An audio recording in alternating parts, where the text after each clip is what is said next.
Ce matin-là, comme tous les cariocas fortunés, elle a décidé de partir en week-end par la voie des airs. Dans l'hélicoptère, ses amis de toujours. Des fils d'eux, des héritiers comme elle.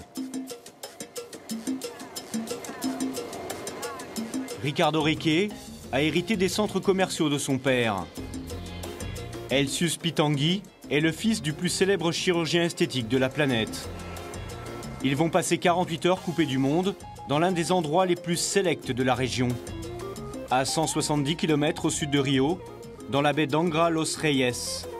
350 îles recouvertes de jungle, entourées de plages de sable blanc. Un rêve qui a un prix. Pour s'offrir l'une de ces îles, il faut débourser pas moins de 25 millions d'euros.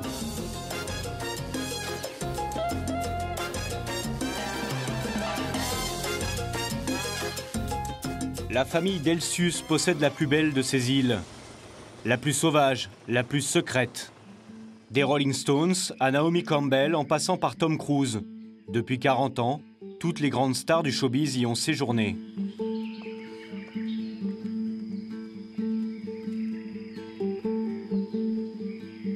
Ici, pour moi, c'est un petit paradis parce qu'on est vraiment sur une île.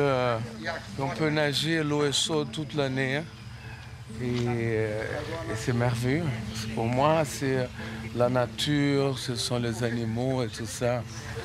Fantastique, non? C'est magique. Dans cet écrin de verdure de 80 hectares, des bungalows et une villa au luxe discret, construit à l'abri des regards, mais aux dimensions très généreuses, plusieurs centaines de mètres carrés.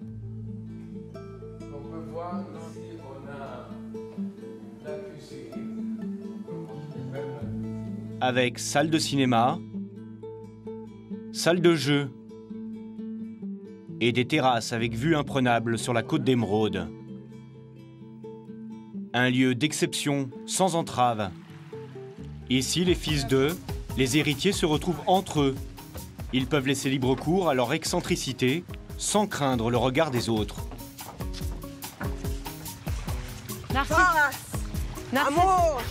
Ce jour-là, Narcissa a décidé d'offrir des roses à la mère. La vie en rose. Narcissa a demandé à une connaissance, riche héritier comme elle, de lui prêter un de ses bateaux pour une après-midi de détente.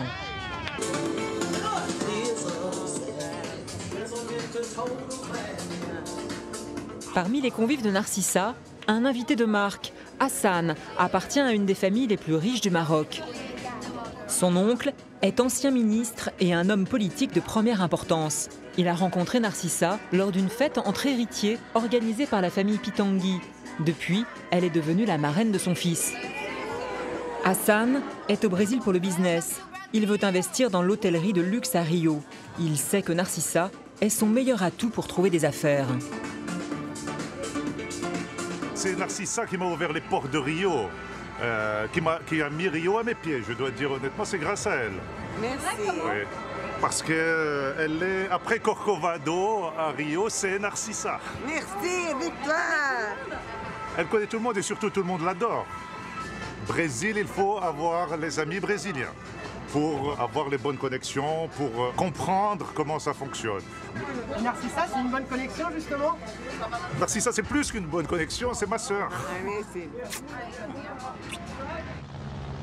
Être héritière d'une famille de la haute société de Rio permet aujourd'hui à Narcissa de faire profiter ses amis de tout son réseau. Perçoit-elle des commissions en échange pour entretenir sa fortune? L'extravagante brésilienne nous assure que non. J'habite là, à Copacabana Palace, j'habite à côté. Regarde mon immeuble, chauffant. Alors, combien de temps encore pourra-t-elle continuer à mener cette vie d'héritière flambeuse et insouciante? Elle seule connaît la réponse.